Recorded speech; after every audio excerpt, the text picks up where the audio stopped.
Alright guys, today I'm going to show how I am coming up with these 245 grain black lipstick 300 blackouts. Alright.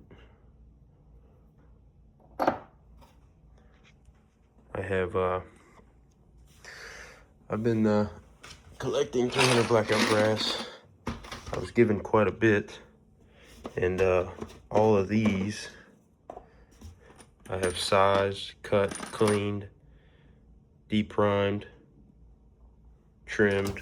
I've done it all. So those are ready to go.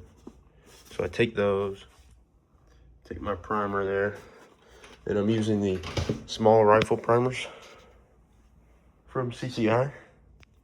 And I'm coming up with, obviously, primed brass. My specific formula is 11.2 grains of CFE black. I'm using a 8.5 inch Sabre with a 1 in 5 twist barrel, adjustable gas block, typically shooting suppressed. On my last video you can see all that, but I was told when I was trying to reload this that 8.5 inch barrel is not going to stabilize these 245s. And these bullets are from Missouri Bullet Company. 300 blackout, 245. I'm pretty sure if you weigh them, they're actually 240s, but they tell you that on the website. So I'm taking that and creating this. Okay. My specific formula, I'm doing 11.2 grains. And the reason for that is I tested it all. Okay, so I did 11.8, right? That was supposed to be this, and you can see I got a little wild there. I did 11.4, again, a little wild. 11.2 was my tightest group, and this was all shot at 50 yards out of this gun with my suppressor on there. And I was happy with this at 50 yards.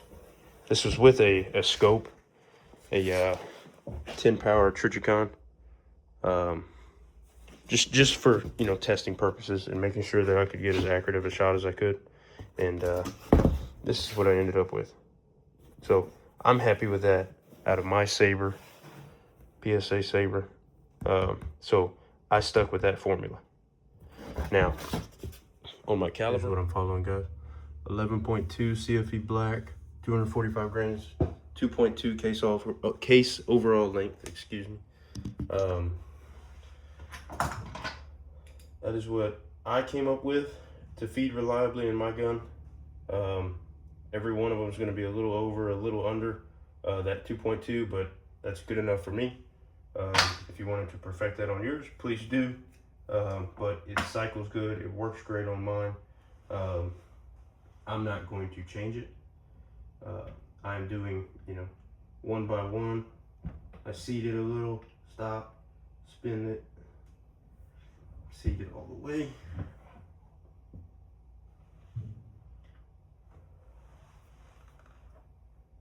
Check it, of course, perfect. Had a little bit of a grease on there.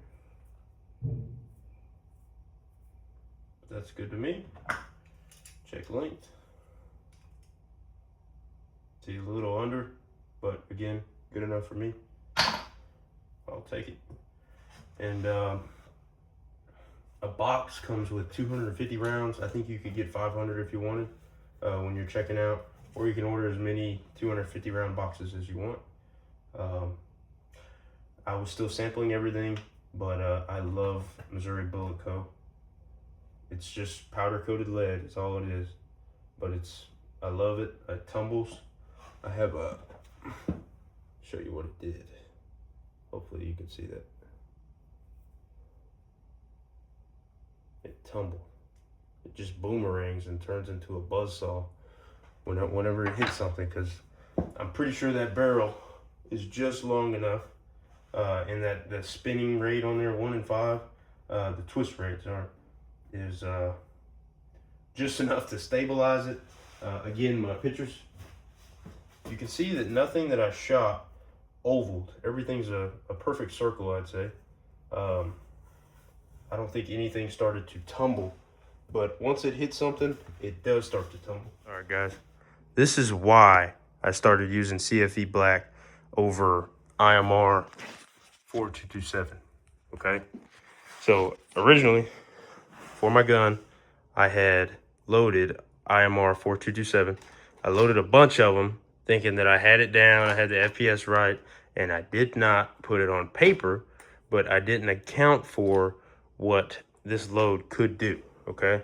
So what this load did is at 50 yards with my 245 grain, right? 50 yards, I had, you know, this 6-inch, 8-inch group, probably 6 inches. That's what I ended up with, and I was not happy about it. Not at all. So I started doing some digging on powders, and CFE Black was designed for 300 Blackout, and I wanted to see what it would do for my 8.5 inch at 25 yards. Even at 25 yards, that's a pretty decent, not in a good way, but a pretty big group for 25 yards. And a scope, a 10 power Trijicon scope.